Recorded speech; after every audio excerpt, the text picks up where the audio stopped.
Are we on? Can you hear me? Can you hear me? Microphone check. Lights. Cameras. Hit me. This is swanky. This is lifestyle. This is culture. Welcome to the social center of everything culture. Culture Daily. On 3 Music each and every day. Thank you very much. I was there last night. I saw the love on there. Shout out to all of you, Portia and the team on there locking it down. Because I'm saying this because I'm sure you're probably watching us right now, dropping hot videos in the food. And guess what? That was a video coming out from Morgan Heritage featuring the man himself, Shatta, Wale. Just love that video. Love the color, love the grading, love the everything about the video. It is dope. And this morning we are honored to have the team live in the studio. Yeah. Man, the song. I know y'all ready to move. Yeah. Right? I know. I'm ready for the play again. Playing the song. Production is solid. You know, it's really nice. It's dope. Mm-hmm. It is dope. You know, I saw the promos and the hype they put into the song before it was released, and I think it's worth it. It's super worth it. Thank you. Because you know what happens with some songs, artists talk about it so much, you go watch and you're like, this one. And for me, I saw the promo, but this is the first time I'm actually watching the video. Get out. I know. No, please pardon me, my bad, but it's good. I love it. It should happen right this moment. This is the perfect moment for me to watch it. Thank you. I love the video. And not because you were here. I love the music. He knows I'm a Shatta fan. So we have a Shatta fan and we have a Stone. Last night I was a Stone. Shout to Stone. I was like, yeah, man. Stone is Stone. He's dope. Stone is Stone. Welcome back home. Welcome to our studio. Welcome back, Peetah and Mojo. It's good to have you both. We've had Mojo. We've had a long convo with Mojo. Yeah. Deep convo. Yeah, deep convo. But like they say, 2 heads are better than 1. But we're expecting the big man himself as well. Yeah. He has some other bookings and things, you know, that he has in different places. Booked and busy. Yeah. Keep moving. Yeah. So honestly, I don't know how you've done this since, is it 1990, is it 4 I saw? 1994. I don't know how you've done this. Being together, keeping this family alive, all the way from then till now, keeping it music. You know, we haven't had or heard any issues with, because keeping family in business is very difficult. You know, we may have similar convos, but pardon us because Peetah is here now. Of course, he can give you a different insight. Yeah, different insights into it. So for us, it's something that all of us look forward to. You know, and looking for the new generation of Morgan Heritage. Yes, you know, that's going to be another key thing to look at. We're looking at that, and I'm hoping that we should be alive to tell the new generation, the fan and the love that the current generation and the past generation had for the present day, you know, heritage family. Yes, and still to come. For sure. One more time, welcome to town. But let me take this off the collaboration with you and Shatta on this particular new jam. Tell us about it. Let's hear from Peetah. Yeah. First of choice, why Shatta? You know, tell us where this was shot. Was it shot in Ghana or was? It was shot here in Ghana and Uganda. And in Uganda. Yes, because there's another artist on the record called Jose Chameleon from Uganda. I love his voice. He was the one singing in there, right? Yes, in the first verse. His voice. Yeah. Wow. So I mean, the song came together. It's been years in the making that we've worked on it. It was presented to us by RJ, the DJ from Tanzania. Okay. He works with Diamond Platnumz. He's a producer, DJ, and you know, he created this thing and he saw a vision of us and Jose together. But after us and Jose was on the record, we was like, this is not finished.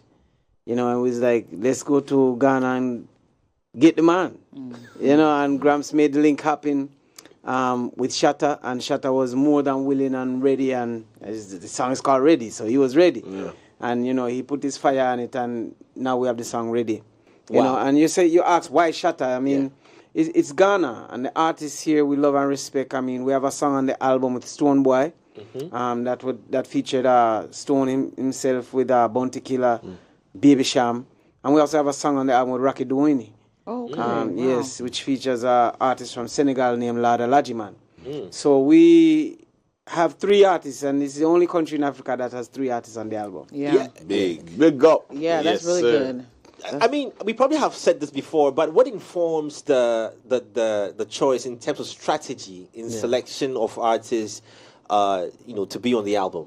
The music itself speaks, and it calls for who sounds good, who we think would sound good on it. Can I push a bit harder on this one? I mean, there are thousands of African artists, plenty across that, the entire continent, millions. But something still must gravitate towards selecting one. Absolutely. I mean, even there's artists on this album where people would not know about them.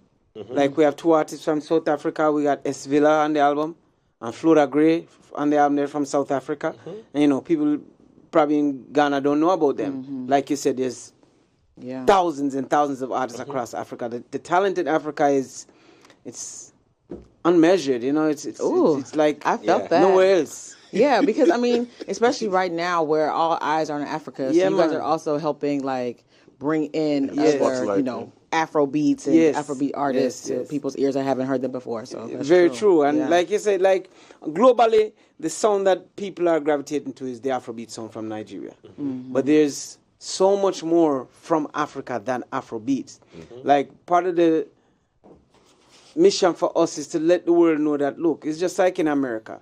You're not going to call every black artist music R&B. Some do R&B, some do gospel, some do hip-hop. And that's the diversity of black people. Mm-hmm. So in Africa, every artist across Africa is not an Afrobeat artist. You know what I mean? Right. Like out of South Africa, Mojo taught me about a sound that's called Amapiano. Mm-hmm. It's making waves across the international world now, and they're still saying it's Afrobeat. You told them about it. And it's not Afrobeat. It's not. Totally different. Yeah. And then you have music from East Africa. You have music from Ghana. You guys have created so much different types of music, And actually inspired Afrobeat, the original. Yeah. When Fela was spending time here. Yeah. So. And that's a history that a lot of people don't know. Right. Yeah. I was taught that when I came here about the music called hip life. Yeah. High life. Hip life. High life. It's both. Yeah. Okay. It's the same. No, it's different. Yeah. Hip life is a derivative, pioneered by Reggie Rockstone. Okay. Putting rap on sampled high life. Wow. Reggae dance or whatever. Basically sample hip hop style. You know how they used to sample blues, jazz in old New school. York, old school? Yeah, that boom bap vibe, we call it hip cool. life. But how do you blend? So when you say Morgan Heritage, everybody thinks reggae, dancehall, blah, blah, blah. Yes. But you are speaking about so many different genres. Yes. Do you ever feel limited we're reggae people? So you hear a song and you're like, call this person who's doing kwaito. I'm like, yeah, but we're reggae folk. Do you ever have that conflict or anything? Or are you open to work with whoever? Yeah, our upbringing, being born in Brooklyn, New York, and educated in Springfield, Massachusetts, we were exposed to 2 different worlds. So in Brooklyn, New York, we were exposed to urban music. And in Springfield, Massachusetts, we were exposed to pop music. Rock. So whatever was really crossing over from rock and roll and R&B and things like that. And, when you talk about artists like Duran Duran, Bon Jovi, Guns N' Roses, as well as people like New Edition, Whitney Houston, Anita Baker. That's what that's true. New England, education, being in that world, exposed us to. So having that type of musical upbringing, and don't forget about at home, the reggae foundation, it made us able to adapt in different styles of music very easily and not lose sight of who we are and still be true to our essence as reggae artists. Okay, that's cool. Off the back of that question, I wanted to ask about something similar, but probably a different twist. What is the Morgan Heritage sound that you don't steer away from in order not to lose brand and with the people? Because we were talking about something earlier on where some Ghanaian artists that we're talking about, he used to take off his shirt, Kwesi Arthur, take his shirt off. He had this brand that we knew him for. But over the years, dynamism sometimes can play the devil's part on you, where it just might alter what people think about you. So what is the Morgan sound? Because this is Morgan Heritage song, we call it rockers. It's reggae music with an edge. You know, it's very edgy. With an edge. Yeah, rockers. Rockaz. Yeah. You know, but outside of us branding ourselves as rockers, it's roots reggae music. You know what I mean? That's why if you listen to the album The Homeland, you'll hear a song called Remember, which features Capleton and Alpha Blondy. And a song like Africa the Future, which is a song that features Rocky Duane and Laura Lajiman. Those songs are roots reggae music. And Morgan Heritage is known around the world for roots reggae music. I also love us rock music because we have songs like She's Still Loving Me, Best Friend, Heaven, and so many others, you know? You know, I wanted to ask from the video, it still has that reggae, and I hear I hear Shatta too, right? Yeah, that Afro dance. Yeah, you hear it. But you know, Cynthia, she is now trying to transition into pop culture. She's trying to get into pop music, and she's getting a lot of backlash about it because her like core audience is dance hall. So you guys were saying that you aren't wanting to limit yourself. No, you cannot. But you don't want to cater to your fans You know the funny thing about people, bashing Shensia about, exploring music. If Shensia had a song that ran to the top of the Billboard charts, no one would have nothing negative to say. They'd be like, yeah, but our girl did it and she's top of the charts. And that's just people for you. You know they're what I mean? bashing her because she's not there yet. I don't know why they're bashing her. I don't want to put a reason on it. But I know that if she did a song that went number one on the Billboard charts, a pop song, everyone pretend, of course, they'd be her biggest fans. Because like Mojo, he tell me that, like he said, a success. What's the slogan? Failure is a lonely orphan. Lonely orphan. While success have many parents. Yes, that's true. You know what I mean? And that's life. But she has to just keep doing what she's doing, and we're proud of what she's doing as a Jamaican artist to show that we are very versatile and we're not limited to just what you think or what the public might say. You should be stuck there. You know what I mean? Because when Ed Sheeran does a dancehall song, no one says nothing about it. Yeah, that's true. They love it. Or when Justin Bieber does a dancehall song, Afrobeats, everyone is like, yeah, they're so dynamic. And so what happened to we? Have you had a similar situation where people have come at you for a song you've released that maybe isn't what they were expecting or looking forward to? There was a lot of concern. Okay. Yeah, when we dropped Who They Like You with Stone and Bounty and Sham. Okay, why? What are you doing? You're gonna, we know you're spending a lot of time in Africa. We know you're loved in Africa, but you're changing the sound that we know Morgan Heritage for, that traditional reggae sound, dancehall influence, lovers rock influence, rocksteady influence, ska influence, Jamaican music influence. To go and do African music, why? And as Peetah would say, why not? Because it's the origin of everything that is black outside of Africa. Facts.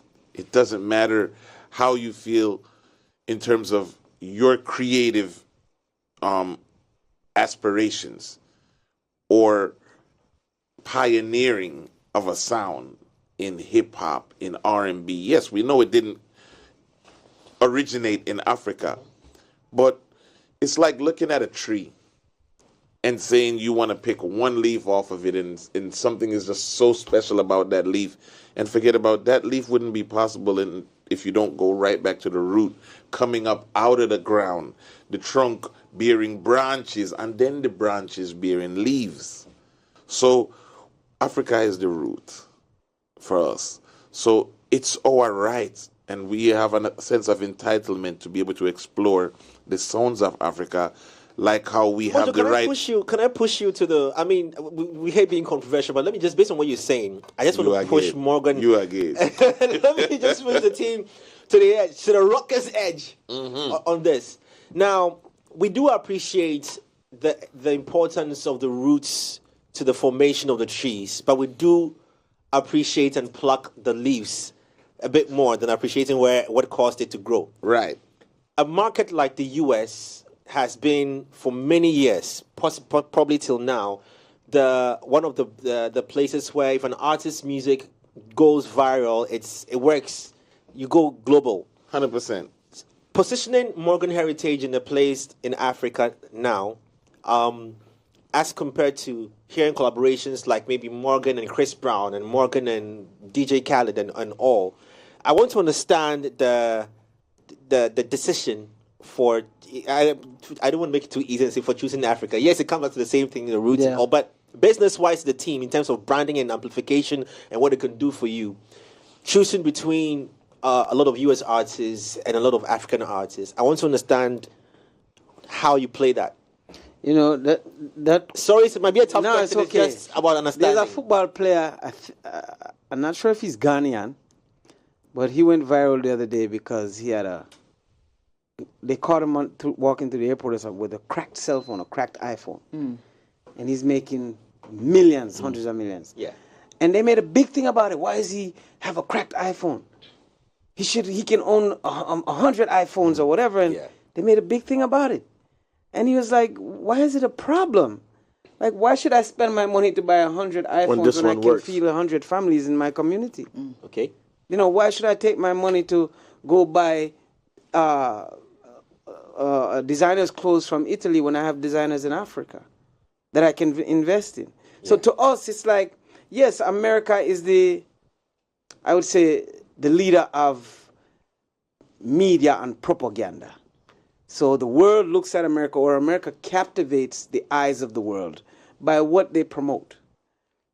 But at the end of the day, it's about the people and how much people. On this continent is 1.5 billion people. Okay. In America, it's only 300 million. Now, yes, you may get a lot of popularity if you do something big in America. But when you can focus on being a part of the African community, I'm not just saying Ghana or Kenya or South Africa, Africa, you will go from generation to generation. The children that were children when our music was in the early 2000s, they're older now, they're 20 years old. And they remember their parents listening to Morgan Heritage. Now they're listening to Morgan Heritage. Then their children will be listening to Morgan Heritage. While in America, you're hot today, tomorrow you're forgotten.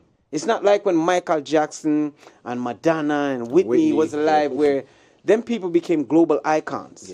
You know, and they, even now Michael Jackson is still remembered. And you know the reason why they became global icons was partly because they were black and because they connected with so many black people outside America. So the Africa element plays back into it. They might not have been in Africa, but they connected. And one of the next things with Africans is what's happening with the young generation is they don't care about the rest of the world.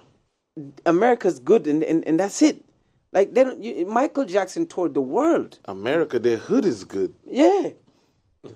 Growing up in Brooklyn, we had family and friends that never crossed the bridge. That didn't know at the time people from Brooklyn, what Manhattan looked like, what Queens looked like, what Bronx looked like. Because America has this thing where sometimes we can't see further than our eyes can see. Europeans love to travel. They are the explorers. The history of this planet is the Europeans go and create this slavery thing and take man out of them land. Hey, come over here so I can beat Italians, you. And come help we build up this other nation called America where we take it from the Indians. These Europeans do these things. So it's in their DNA to want to explore. But we as black people, we never want to leave Africa. So it's in our DNA not to want to stray from our home. And look at these artists here, from Diamond Platnumz. Diamond Platnumz can't walk the street in Tanzania and not be mobbed by his people because they love him. Why does Diamond have to get success in America or London for people to know that that's the Michael Jackson of Africa? You understand what I'm saying? Like, what happened to our media in Africa? Why can't we promote Africa so the world can come and say, Africa? Like, people don't even know. People don't know that a lot of the things like these cell phones that we have in our hands are made from minerals here the components in Africa. They come from here. But no one cares. And when you see the people, like you say in Congo, working these mines, no one cares. you know, these billionaire companies come from all over the world. Child labor. Take the minerals and the wealth of Africa, take it to the rest of the world, and then we Africans want to buy it. Mm-hmm. And don't know that the substance of what makes these things come from our land. Mm. You know what I'm saying? So it's a sense of pride, you know. Like Americans are proud people. You know what I'm saying? Born in the USA, and Bruce Springsteen song? Yeah. They are a proud people. Americans are proud. They walk around the world with their chest high. Mm-hmm. They go to people foreign land and say, you don't speak English? Why you don't speak English? Yeah. You're in my country. I don't know. Why don't you learn my language? Right. Yeah, say that again. Because when I try to learn it, I get looked at and ridiculed. No, you should. You go into someone's foreign land, learn their language. Because when they come into America, they're making sure they know how to speak American English so they can communicate. You go to their land disrespecting them. Why you don't speak English? I am not from America. I'm not from England. This is my land. I have my language. But they don't do that in Russia or North Korea. No. I mean, even in Italy, like the older people in Italy, I've seen a lot of the older women in Italy, the grandmothers and stuff. People come there and trying to speak English to them, and they will not speak to them in English. Like they speak to them in Italian. How dare you? Yeah. Even if they understand it, they're like, you're here. I mean, the phrase goes, when in Rome, do what the Romans do. Yeah. That is longevity has been one thing that is a brand that can always be associated with Morgan heritage, and it's there, and it's based on what you're saying. It stems out of careful planning, thought processes on what to do, because, like you're saying, one wrong move will send a whole new perception about the family to the rest of the world. 100%. And we followed you, and I like the fact that you speak now and saying that it's about going back to the roots. So I want to come back to the album and its making. And was it a deliberate, conscious decision? Before you get there, yes, you said something where you talk about the longevity. Yeah.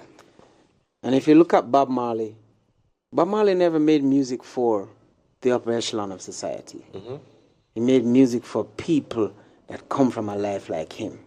It's when you make music for people like that, that music lives forever, because those people don't forget. Yeah. Oh, what life was like when they first heard this song or that song, or what they were going through, the suffering, and how that music brought them out of what they came from. So the longevity, it has to do with who you are catering to. Mm-hmm. You know what I'm saying? And you have some people that they just don't remember. Their life is so good, they don't care. They don't know what happened last year. They don't remember what happened 10 years ago. But it's the people who come from hard life. You can't forget. You can't forget. Mm-hmm. So when your music is, not that we make music to go after that, but our music resonates with that set of people from society. So they don't forget. So the older they get, it's like our music is like fine wine. The older it gets, the better it is. Mm-hmm. You know, people just, they don't forget. And to your question, historically, being born in America, we experimented with R&B music. Okay. We experimented with hip-hop music. So I'm going to come down the line and show you why now Africa. Right? Yes. We experimented with rock music. Yes. Right? Which also was created by black people, but mainly done by white people today. We experimented with EDM music. Mm-hmm. Right? On our Grammy-winning album. Mm-hmm. Right? Okay. Why all the success in Africa don't deserve a tribute from Morgan Heritage at some point in our career. Mm. We're not getting any younger. We're getting ready to turn it over in a few years to the next generation.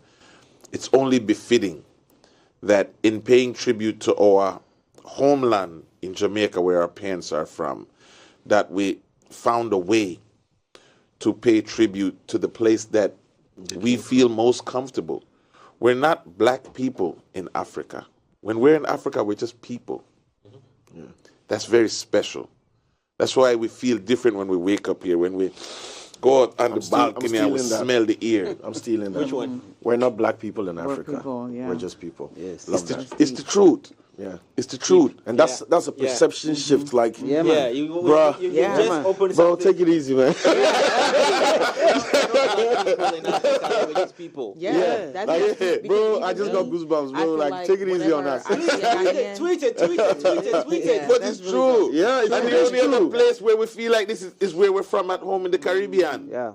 So it made sense from a business standpoint, from a musical standpoint, from an ethical standpoint, from a heritage standpoint, from a cultural standpoint. I mean, we can go on and on why the timing is so right for this. And it goes back to when we started working with people like Yusu Endure, 15 years ago.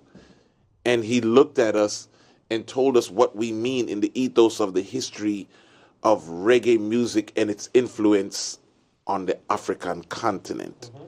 So we're just manifesting what is supposed to have been happening for years now. Mm-hmm. And the time just feels right. It felt right. We were spending time before the pandemic in Africa doing a lot of recordings. And during the pandemic, while Gramps was focusing on, the Positive Vibration album with all that success, Peter and I dove in with our co-producers across the continent and created, what is now the success homeland. Of the homeland. Now, another key thing that I picked from the brand, the family, is, and we've spoken about it before, is the unity. Now, there are lots of new groups that have popped up, and I can mention 1,001 of them that, just keep falling apart. Mm-hmm. And I know family plays a very important role in this space, but let's talk about let me get historical first, and I can ask that question about when did you get involved in the quest to become part of the Morgan Heritage Music family? Because they were kids, and by right, you are kids of the Big Pops. Mm-hmm. But when did you become the music taken on as we are supposed to continue a legacy that the old man is leaving behind for us? Mm-hmm. And how do you intend to just pass it on to the next? Where now in this generation, sorry to add, in this generation now, the kids, they decide what they want to do. It's very hard to force them to do something. Of course. For us, we grew up seeing our father do music. We were inspired by that first and foremost. Then, of course, other artists who we fell in love with along our growing up. Mm-hmm. So our father had the vision and was dreaming for us before we could dream for ourselves. Okay. He saw this in us. And he knew that one day, we would get there. Mm-hmm. Like, if someone told me when I was in high school that I would travel the world and be famous, I would have probably took it serious to learn a few more languages. You know what I'm saying? But, in high school you're doing music, you don't know what's going to happen. It's just vibes. You're just vibes. Yeah. And you're just enjoying being a teenager and, high school. And then, we didn't have aspirations to go to university or anything. We finished our schooling, but we didn't have aspirations for that. We had aspirations that we can't wait to finish general school so that we can go head on into music. And then, out of high school, we were signed to a major record label, but for us, it was just still fun. But I think we kind of really took it seriously and knew that this was our life. When our dad moved back to Jamaica, and the whole family moved with him. He had enough of America, and he said he wanted to go back home. And we, who just came out of school, and Mojo was still in school, we were like, well, if you're going, we're going too, because we ain't going to stay in America. Well, what are we going to do here and you ain't here? So we love our father like that. So we all moved with him, and there he brought us to work with the top producers in Jamaica, mainly Bobby Digital and King Jammies, which are iconic producers out of Jamaica. And from that, we knew that this is what we wanted to do. This is where it was going to be for us in life, and we just gave it everything. Without thinking about the success, we just wanted to just give it our all, and this is what came out of it. You know what I mean? Now, for the next generation, yes, we did reggae, but like Mojo show you, we dabble in many different genres of music. Like the only one that's doing reggae now is Jimmy Morgan, which is Gramps Morgan's son. Mm-hmm. The rest of them, they're experimenting with all different types of music. And you got to understand that because they're growing up in an era where it's the internet, where things that we had no access to, they have total access to it. Everything. Like when we was growing up, all we had was our mothers and father playing reggae music in the house and some country music like Kenny Rogers and Dolly Parton and people like that. So that's what we grew up on. And then outside of that, now we would discover hip hop and them thing there. When we go to school with our friends or hang out in the streets with our friends, we discover the American black music. But in the home, it was just reggae. Across the bridge. And country. Yes, sir. But our kids now, you don't even play the music in the house. Like when we were growing up, it was one radio playing in the house. Yeah.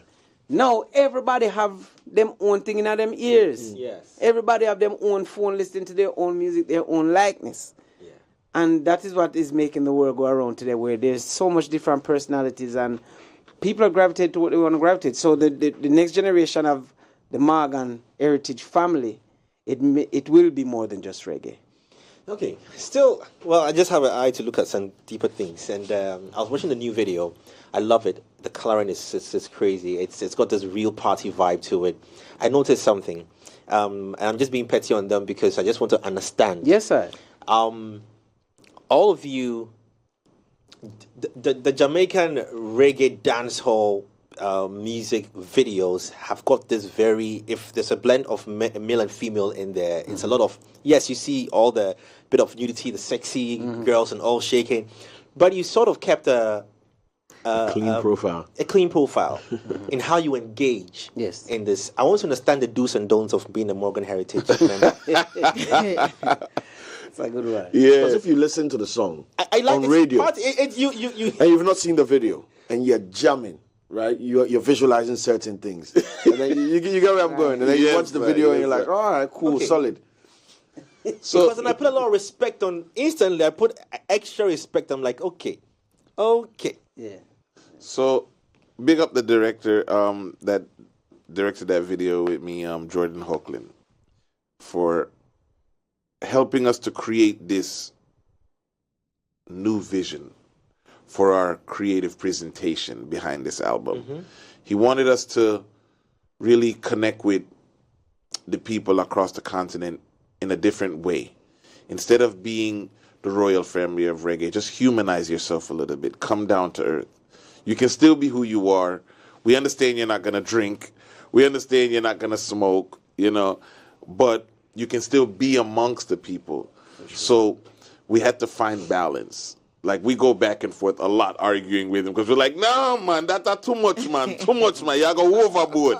That's not us. But creatively, we sort of gave him the lead to take us to a new generation of music consumers and appeal to what they're into today.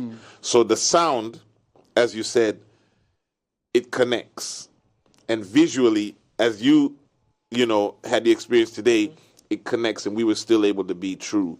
And that's because of us understanding where content is today and what people are consuming versus, where we are in our consciousness as human beings, as fathers, as mothers.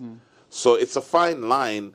Man, I think we're pulling it off well. I think that's because you're on TikTok and you're doing those dances too. So you understand the culture, okay? You are very active on TikTok. I see. What do you see on TikTok? Tell me. I mean, and you know what's even better? Like, you're a man. You're a grown man. Right. You're not a little boy. Right. So I feel like when I see your videos, like, you still like doing it, but it's like not too much. It's cool. It's with some swag. You know what I mean? Right. So you're doing like the grown man version of TikTok. Correct. Right? Correct. Just because the platform is there don't mean you got to reduce yourself to the antics that some of these kids do, because they're kids.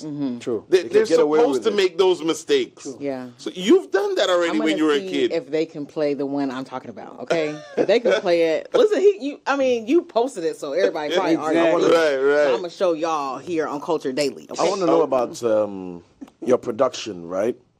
We've had many conversations here where even big artists complain about lack of quality mixes, mastering, equipment, access to like proper studio standards. And you coming from where you're coming from, right? Yeah. Probably some of the best studios, best engineers and everything. What's the experience been like working on the continent? Challenges, triumphs, learnings? It's beautiful because, yes, we've had the experience of working in major studios and, different places around the world. But we've also had the experience of working in some of the worst places in the world, some of the worst studios. You go there and you wouldn't believe where a song like Murder, She Wrote, you wouldn't believe where that was recorded. Wow. You know what I'm saying? And it was recorded on a 4-track machine. What? 4 tracks. Track after track Just after 4 track. tracks. You know, all that music you hear in there is 4 tracks, and that's the genius of Sly and Robbie. You know what I'm saying? And just the willingness of the artist, Shaka Demus and players to just work with them, yeah. You know, so sometimes it's not about the condition, but it's about the heart that you put into it. You know what I mean? Because music, you cannot say, okay, I record this song today and say it's going to be a hit. You don't know. Hit records are gifts from God. You know what I mean? And sometimes it's about what the marketing that someone will put behind their music. And sometimes it's just about the song. Like, it's just undeniable. Yeah. Everybody's going to love it. Yeah. So we understand the difference of the quality. But one of the things that made us not get so hung up on quality, one time we were mastering one of our albums. And this producer named, I think it was Herb Powers, the mastering engineer. Mm-hmm. He said he mastered the Usher album, the Confessions album. Mm-hmm. He put his life into that, the quality and everything. Yeah.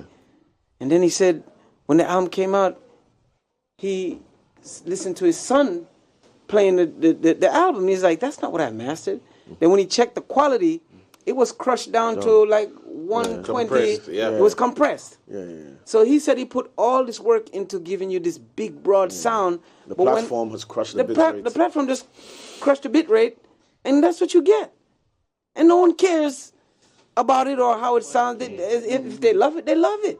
So sometimes when you put the mind about the quality and like, yes, that is a part of music, but music has gone beyond that. So it shouldn't be a limitation. It shouldn't be a limitation. Definitely not. And it's not.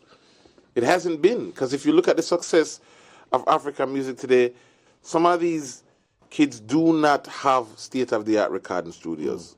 They're rooms, like almost like a little bathroom with a computer.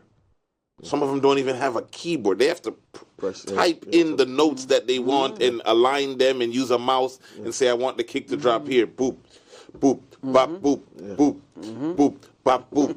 And then they drop in the snare. From the keyboard of and they're playing it from the keyboard of the computer. So that's genius. It's innovation. Yeah. Problem solving. In its purest form. We're watching it in real time today, watching how music is going from these big recording state-of-the-art studios to simple computers with sound cards that are able to generate a sound that people connect with. You even have Fruity Loops and stuff on phones now and all that. Come on. Yeah. My little daughter amazes me. She's like, listen to my beat, Daddy. I'm like, listen to your beat? What are you talking about? On her iPad. Yeah, man. Fire. What do you think about AI? If you think about, like, a lot of musicians don't like this whole... Oh, my gosh. Yeah, because I could make a Morgan Heritage album now. Brother, yeah. Let me tell you something. Get used to it. That's all I say. Yeah. Get used to it. You got to use it. You got to use it to your benefit. Like, I don't know how old you are, but I guess you're old enough to say you didn't grow up with a cell phone in your hand. No. We're old. We didn't grow up with this in our hand. Now a 2-year-old baby has a cell phone. Yeah. You know what I'm saying? So it's like you look at it and say, oh, we didn't have that. Okay, but it's here. What are you going to do? Deal with it. Utilize it. Yeah. You know, there was a time when there was no airplanes. People would travel with horse and carriage and boat. No, you have airplane. It used to take 9 months to come from America to cross to Europe. Now you're crossing in 6 hours. So AI, it's scary. No, it's not scary. I don't know about that. I don't think it's scary. It is scary. It's the person using it. Did you hear about and I agree with that? There that. was a soldier. I agree with that 100% because we're putting too much pressure on the technology we create and taking away the accountability of us as the creators because, it's so funny, man. We're a unique species. You asked to go deep. But check this out. Peep this. As humanity, we all know that we were created by a higher force. The majority of the planet is not atheists. They're not Scientologists. We're God-fearing species, right? A deity that exists greater than us in a different realm. And we blame that deity for everything. So why us as the creators of AI and technology now is wanting to, you see these Terminator movies and we're blaming the AI. We created it. Yeah. And we can intervene and stop it. And we can intervene and stop it. So let's be conscious about what we're doing, because like we're working on the next album right now, and we're using AI to program to hear different vocal styles on it to make sure it connects with where we're going with the next album. Wow. Wow. So that's why I said I loved what you said. It's the user that has the power. It's serious. That even cuts down the album making time. Yeah. Oh yeah. 100%. So I was just about asking, like, you know, And that helps with the features when you ask about help. Yeah, you know what you're looking for. We can say, all right, let me hear, Chris Brown on this. Okay, now he don't sound good. Let me try Usher. Okay, Usher sound good. That worked. Let me put Wow. Ooh. Hey, let me tell you, it's like, I don't know how advanced it is here in Africa. Like in America, there's a large chain store called Walmart. You must have heard of Walmart. Yes. When Walmart before the pandemic used to be a 24-hour store. Now they've cut that down. But you go into any Walmart in America today, you'll see 30 registers and no one's standing there. Yeah. Everyone is checking out themselves. That's an AI. I think Amazon also did something like that. Yeah, they do. And you don't Amazon, have to, you just order and it delivers to your house. Yeah. They have a store now where you can just walk out with they have a store. Yes. Right. Yeah. Even a fast food. There's McDonald's now where no one is working in there. No one. You walk in, place your order, and your food come out now. Out of one machine. I picked up an apple, and his wallet was deducted for the price of the apple. Yep. He put it back, and the money was reimbursed. Yep. Oh. Yeah. In the shop, in the Amazon shop. So every time he picks something, he's all paying, of that is so he just AI. pays and walks away. People think AI is just the talking computer or the music or that. Artificial Theory's AI. intelligence. It's all of these things that we're experiencing. It's happening in our daily lives, and we don't know. We're slowly becoming. They're Like, what do you think normalizing a it debit slowly. card is? And becoming It's dependent AI, on because it. there was a time when you I'm used to have becoming to dependent pay on the it. cash. Yes. No, you just take your card and tap it. Yeah. Yeah. And the money is deducted from your account. That's artificial intelligence. I don't really want to dwell too much on the new album, that's because you have a whole album now we need to exhaust and talk a lot about. But you mentioned the infusion of AI into this, and how is that working? How are you doing that? I just want to get some more insights into it. I think it's cool. It's mainly from a relevant standpoint and making sure that we're not going too far with the direction or the sound. Because we've always, because of our mentors and our idols, Steel Pulse, they taught us about fusing different sounds of music in reggae and still being authentic. And we've maintained that throughout our career. Coming to the homeland. So going on, it's not going to change. But now AI gives us the ability that we're heavily into features to be able to put different artists' vocals on the track and make sure we choose the right artist based on actually hearing it and not just on what we think. Because the homeland was, it's like, okay, we thought Stonebwoy would sound good on that track. It was a different sounding track. It wasn't the, My mind is blown. yeah, it wasn't the hip. It was one of my least favorite tracks. With Stonebwoy. And when Stonebwoy's voice went on it, it became one of my favorites. Because we knew that if he would be somebody that could bring this track alive. Yeah, man. Okay. Different voices change the dynamics sound dynamic of a song. So with the AI and that's prompt engineering and all that, are you guys directly involved in that, or you have to bring on somebody with the expertise to do that in the production? Our producer is experimenting with it. Exactly. So and I just wanted to establish that, because we had a talk here as well. We were talking about, so now the producers have to elevate. You don't just need to learn GarageBand or Logic or Pro Tools. But they're you need to doing it learn naturally. prompt engineering. They're doing it the naturally. apps are there. It's just a matter of just diving into the technology. When you get that's your one new thing phone, about you go through every app. You ever notice you get young through a new phone, producers. you go through every in the aspect settings of for it. 5 hours. You have some producers who they thrive off of discovering the new thing. They are not complacent, especially these young kids. They want the latest of everything that comes out. So they will always be innovators. They will always be innovators. You know what I mean? So we as the older guards, we don't have to worry about that. They will keep us up to par with what's happening in today's music society. Like our TikTok, my son runs the Morgan Heritage TikTok. Yeah. So he's like, you got to go do that challenge. And then the media team, and well, he they have to track you down because you're running.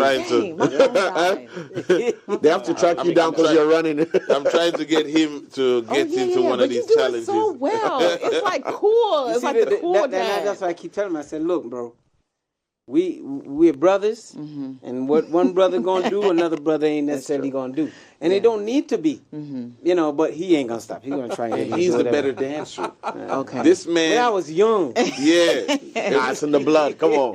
He was the man. But maybe we'll get him to do it on stage. Okay. Maybe. Yeah. Okay. We'll be getting deeper now into the Homeland album. Yes. And I am excited about the track list. Yeah, I want us to take it each one after the other. Quite a number of songs, 21 songs to go through. Wow. We'll see if we can flip a few of them. But let's start from the title, The Homeland. Now, I understand that a lot of Africans want to migrate to the West because of conditions, economic conditions, and a lot of Westerners want to come back home. Yep. First of that, I don't understand. First of all, you have to look at it like Get them together, Peter. Yeah, mankind, we always think the grass is greener on the other side. Those who you see want to come home realize that the Western world has been exhausted. There's nothing more. It's been at the top of the hill. It's about, when you reach the top of the hill, there's only one way to go. Africa is the new frontier. It's the only place on earth where there's so much land that's undeveloped and people are still living in huts like it's the 18 or 1700s. Yeah.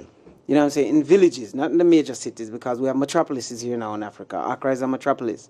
Nairobi is a metropolis. You know what I'm saying? So, Johannesburg.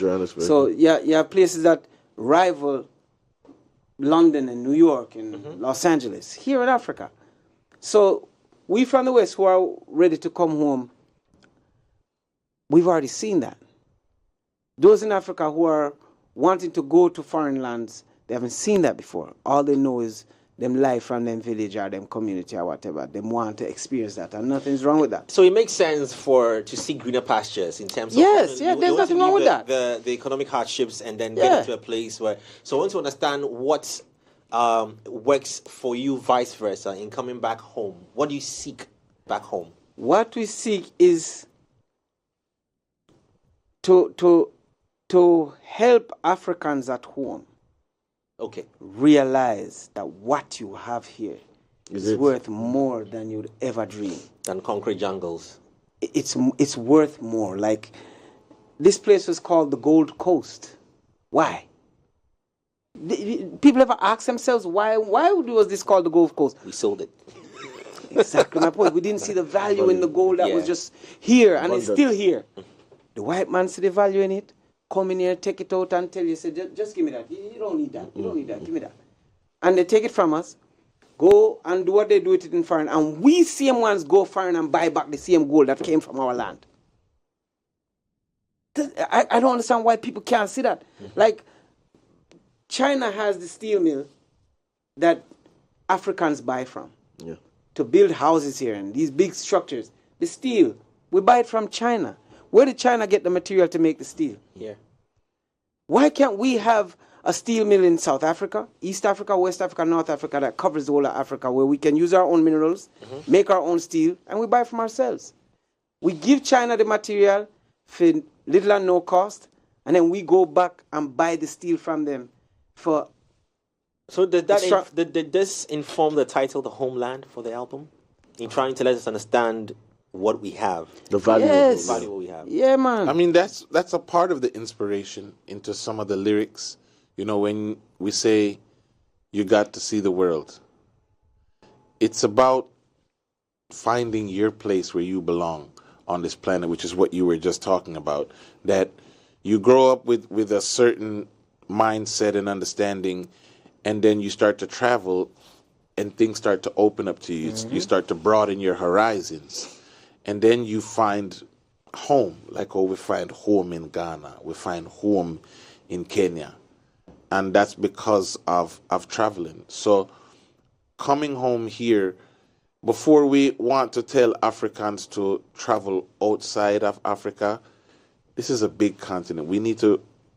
One of the things we've discovered promoting the homeland is that even talking to African media outside of Africa, they have no clue what's going on in countries outside of their region. Yeah. They don't know. There's no African history. And I'm not saying this because I've been in a classroom, but from our African brothers and sisters to not know African history, the way how some people in the West make it their duty. There's African history taught in universities around the world. In American classes, we learn about U.S. history. We need to change the curriculum in Africa. In Africa, they teach us about colonization. Right. We need to learn about African Our history starts with colonization. They don't teach our history from where we were before colonization. So we raise people, especially the kids, with the mindset of dependency that our heritage started. But you know the funniest thing about that? And we produce great leaders. Don't mean to cut you, but we produce great leaders.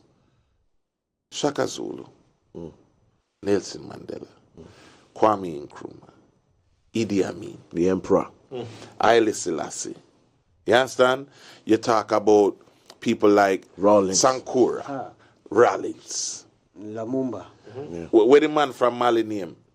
You're talking about Mansa Musa. Mansa Musa. These are great African leaders we're talking about. World leaders, greatest. The Elephant King. Where the Elephant King name? Hannibal. Why are we learning about Genghis Khan? Like, right. I don't need to know. It's none of our business. Yeah. Why are we learning about Before I get there, Yeah. let that be something I learn in university. Right. But in I choose to do elementary that. and first form and second form in these introductory classes of education, teach me about African history. And that's the thing, sorry, Mojo, where the government should be blamed. Because we're not colonized anymore. Yeah. Every government is a standalone independent government.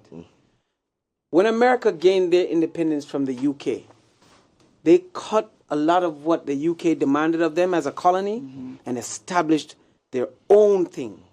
Like, why are we still having colonialism? Because we're not ready to education? we're not ready to make the sacrifice. So there's a downtime. When will you ever be ready? Yeah. You have to just do it. Yeah. Like, you think Genghis Khan was ready to be whatever he was? He just did it, and he became who he was.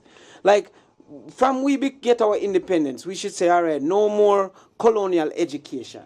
Educate our people about ourselves, our history, where we're coming from, where the Ashanti Empire came from, where did the Mali Empire. That's what we should be teaching in schools across Africa. Like in Kenya, they should learn about the Ashanti Empire. In Ghana, they should learn about the Masai Mara and the man them from out of them region there. And the Zulus. Why me I learn Tutus. about Julius Caesar in Africa? Or Queen Elizabeth in Africa. Them they have for them land and do for them thing. Want to feel land. Want to the people them were established us as a people. That paved the way for us. Who created an empire that the British feared. Yeah, couldn't take down. You know what I'm saying? So it's you know the thing is, I learned something the other day when I was in England amongst Ghanaians. 3 Ghanaian people were in the studio and they're arguing because they're from 3 different tribes. One say she don't like when she come to Ghana, people are speaking to her in Tree. And she's not Ashanti. She's offended. She wants to speak in her language. And I'm like, why are you offended? If someone starts speaking to you in English in Ghana, are you offended? No. Why? You should be offended. That's not your language. That's not your language.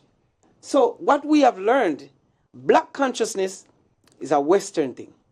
It's a thing that has developed out of children of slaves, which is we. We were taken from our ancestors taken from Africa, which are same brothers and sisters, but we were raised under a slavery colonial mentality. So we were forced to come together as black people because the white man, he didn't care if he was from Ghana, Nigeria, Gambia, Senegal, Gambia. He didn't care. You're all niggas. You're all niggas. So we were forced to come together from all and leave tribalism and just come together as black people. Trauma. That was the common denominator. That was the common denominator. No tribalism. And that's why I'm here. Right. We're all black people. Exactly. But when you come here now and you get into the culture of our black people on the continent, that's why we're not seen as black people here. We're just people. So each people gravitate to their own tribe and community. Say that. Dang, that's why I'm God. I be telling them I'm God. Pesci, okay? Straight. So when we can overcome that as a people, and accept the fact, say, yo, we're just one, Even though the white man have freedom problem too, because German, they don't like the French, and the French don't like the British, and they don't like the Italians. Italians are Spanish.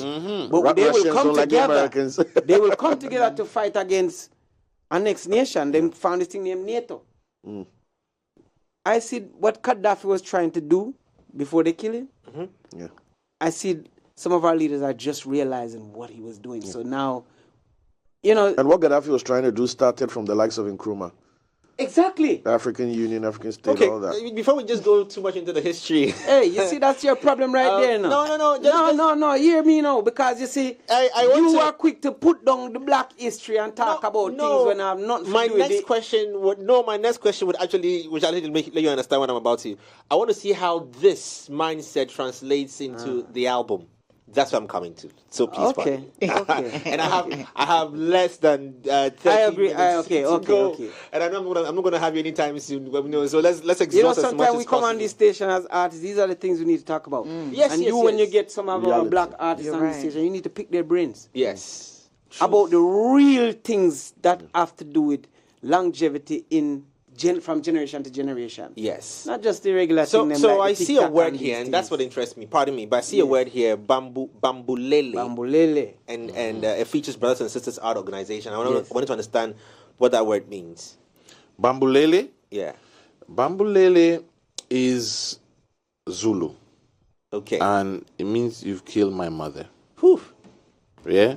And the lyrics of the song goes on to emphasize and tell a story of a child that lost his mother, didn't understand why, but he knew that his mother wasn't coming back, and you killed the mother for no reason.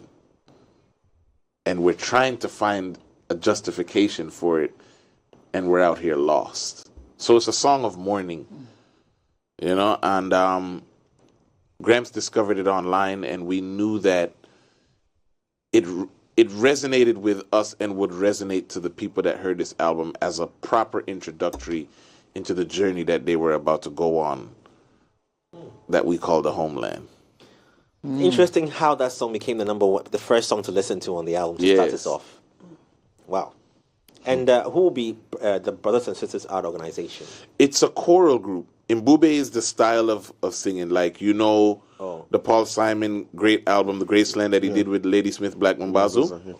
They are an Mbube choral group. Miriam Makeda did Mbube as a song and made that word famous back in the 70s. So it's still ongoing today. And I told Peter when we created the album, I was like, we got to reach out to Lady Smith Black Mambazo.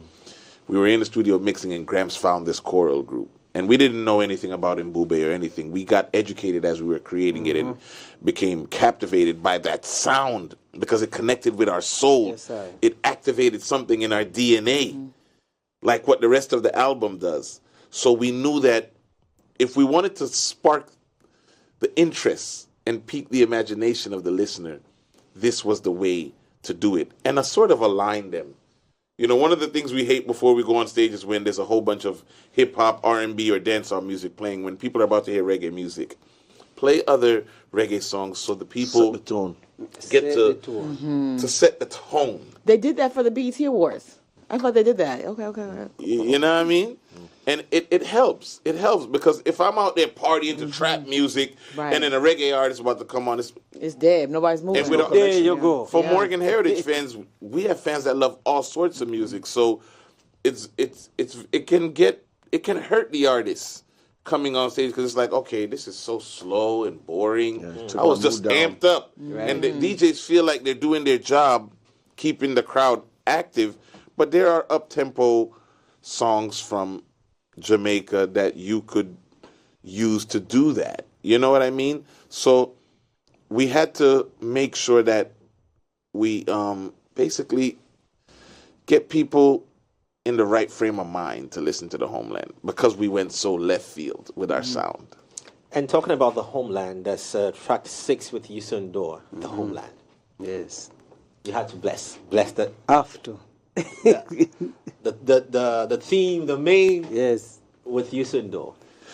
It was only befitting. Yeah. This journey started with him. Yeah, you mentioned. Yeah, this journey started with Yusu of collaborating with African artists. So he is the ambassador. Mm-hmm. Yes, sir. You know, when you talk about ambassadors of African music, he is that guy. You know, big up Lucky Dube, rest in peace. Big up Fela, rest in peace. But you talk about somebody that has generational success, which is what Peter was talking about, that Morgan Heritage has been able to achieve thus far. Yusu is that guy.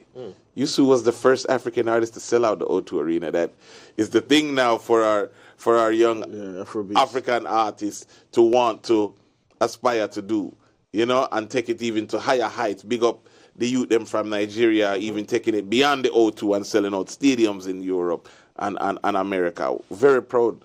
You know what I mean? And it's putting pressure on us as Jamaican artists to step our game up and say, yo, our brothers and sisters are doing it from Africa. We can do it too. And that comes back to the support. I think either Peetah or my brother mentioned it earlier about supporting each other.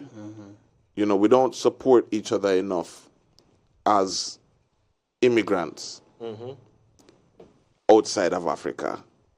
The Nigerians are doing that. So I want the Ghanaians to really stand up, because, you know, you're going to hear it first today. We're doing a world tour, the Homeland Extravaganza, and we're bringing some of our brothers from Ghana on that tour. Oh. So look out for that. You heard it first right here on 3 Music. I'm backstage, but y'all on stage. I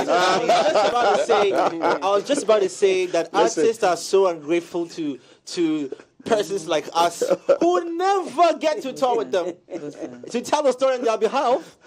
And when they finish it, they want us to tell the story.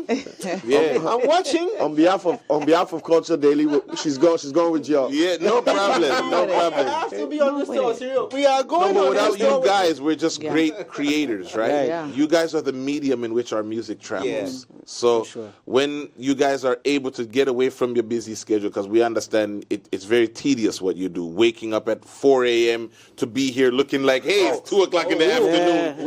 You know what I mean? I have encouragement, okay? You know what I mean? Or being on the radio at 1 o'clock thinking, you know, knowing that half the country is asleep, but you're there doing it, hey, we're right here on the midnight ride. You should get on the radio. Sound like surreal. All right, yeah. We'll be coming to the tours, Rookie, but I want to touch on this song, Remember, that has got Alpha Blondie and Capleton on there. Remember, just tell me about that song as well. It's a roots reggae song, like you asked us, what are we known for? Yeah. It's one of the roots reggae songs on the album, which really gives you the sound that people have grown to know Morgan Heritage for. And Alpha Blondie is an African artist from the Ivory Coast that does reggae music. You know, he's not like a Yuso with traditional African music. Alpha does reggae music, and Capleton is one of the generals from Jamaica, where we've worked with Capleton for years, and you know, just to have him as an elder and Alpha as an elder on the album with us, on a song with us, it's just bringing both worlds together and giving it to the people the way, you know, we wish they would love and enjoy. Lastly, what does Wacha Nikupende mean? Let me love you. You should let me love you. Swahili. Otili Brown is from Kenya. You know your thing, man. Yeah. I like that. Hey, Swa. Oh, I did Swahili. Swahili in Legon. Oh, is it? Nakupende, I love you. Oh, The track list has a lot of good collabs. A lot of good collabs. I see Shaggy on here too. yeah, Shaggy's on here too. Bounty Killer, of course, that got with Stoneboy on there. Did I see Eddie Kenzo had got 2 features? Yes. Now, Eddie Kenzo, I was gonna ask. we have 3 Ghanaians on the album, Yes. but Eddie's the only one with 2 songs on the album. Yes. And he's from Uganda. He's a good friend of ours, a brother, you know what I mean? Yeah, I So, met him in Kenya actually. a good brother. Good brother. very. Very talented. He'll be on the world tour. Yeah. Okay. We gotta bring East as well as West Africa. Yeah. You're making me check my shadows. Oh. So we are going on this tour. Yeah, So when does this tour kick off? We kick it off in Europe in November. Okay. Because everyone has been asking us. Normally, the normal cycle is Morgan Heritage is touring into the release, or the release happens and then we go right out on tour. This time, we went out on a global promo tour instead of a concert tour. So we have a few shows this summer, where we're just finishing up the Legacy tour, presenting the journey of Morgan Heritage, and then the fall kicks off the Homeland Extravaganza experience. Are you guys going to be in Africa at all? Any countries? We plan to come to Africa. Okay. So we're just working out the details with our team over at Is that what you're working on today? We're in Ghana for a lot of different things. Our birthday weekend is coming up. Tomorrow is Gram's birthday.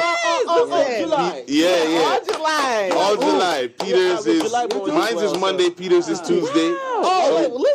Within 1 week we have a birthday, so we wanted to come and just relax. Normally we go to Jamaica to recuperate, regenerate energy, and shoot out to the world.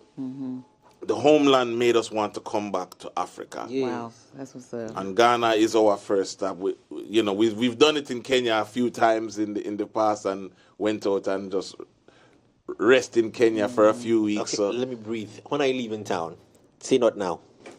Soon we have shows in the Caribbean. We have shows next weekend in the Caribbean. The tour starts. But when you live in Ghana, when you leaving here? Sometime next week. Okay, we got time. Before or after your birthday? We got time. After. We're doing that birthday. Listen, we can start tonight, okay? It's Shaky Thursdays, okay? We're trying to find some place to go this weekend to just turn up and invite our friends in the media and in the industry to just come out, and fans. Just a place big enough to accommodate all of us. Just have a good time, drink, listen to some music, whatever. Not just Morgan Heritage music. Whatever the DJs want to play. Just to go out and be with the people. So hopefully we'll find that place. Have y'all been to Tawala Beach yet? No. Okay, so I'm going to invite you guys tomorrow. All right. We at Tawala Beach. Tawala Beach. Okay. Not Tawala, no Wahala. No Wahala around here. For those who don't know, that means no problem. Thank you for translating. Wow.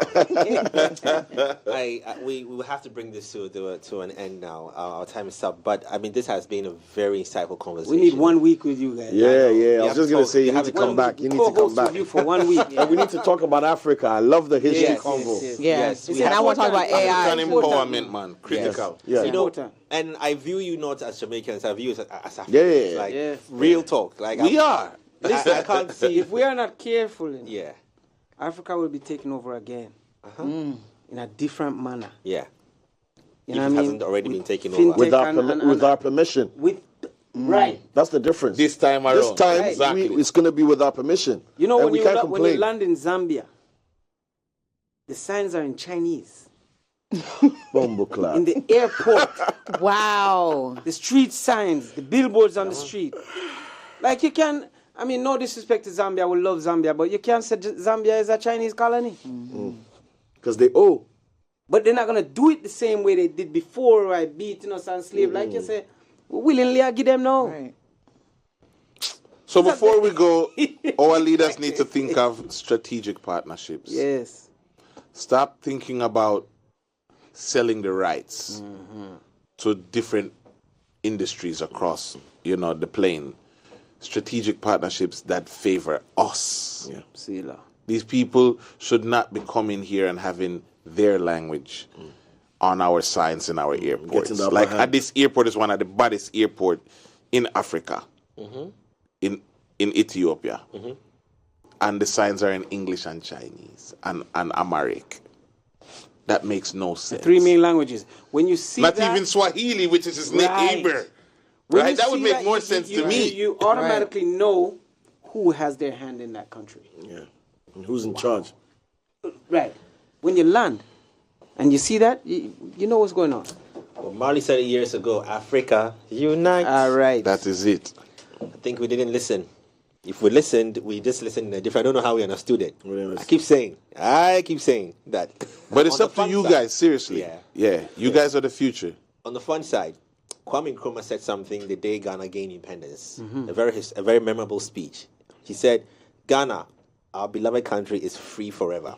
However, sarcastically, the word "free" that he said, I'm sure the people just didn't understand what he meant by freedom. True. That was another thing for us to understand. True. When you were handed freedom, what do you do with it? How do you understand freedom? We got so free that we sold the freedom because nobody was Got so free, became reckless. Nobody was marking the freedom. I have advice for you. I don't know if you have this on your show, but you should make it a daily ritual on your show where you have a little segment where you teach your people about your history. Like that is a history lesson you gave us. Yeah, you did. I just learned that. You know what I'm saying? And if it's even 3 minutes out of every show every day, it will go a long way. Because these children who are listening to your show, they are more engulfed with TikTok and what they're seeing in America than what they, and I never heard that before, but that means a lot to me. And did you finish? Because you finished? That was the end of it? Freedom? Well, for the speech, I didn't remember the entire speech, but he said Ghana, our beloved country, is free forever. And the people were excited and were happy. But I always questioned the happiness. That did they understand what was just said on the stage? Yeah. Did they understand the colonization that had been taken off us and now we were supposed to do it by ourselves? But that's the problem. They were not oriented to do things by themselves. That can be a subject in university or not. That part of the speech. Because you're asking the people, what did you get from him saying that? Yeah. That's your question. Yeah. I've sold my freedom. On that note, thank you so very much. God bless you, brother. Thank you. God bless. Good to be here once again. Once again. And we're expecting you back again. We have to, but we have to come. So this time, first it was me, then we'll come with two. I guess it will be three. 3 times the charm. We'll get it right. We're glad. Thank you so very much. And on that note, have a happy weekend. Not yet though, but pre-weekend is Thursday. Birthdays are lined up for July. Hey. Let the party begin. All right. Yeah.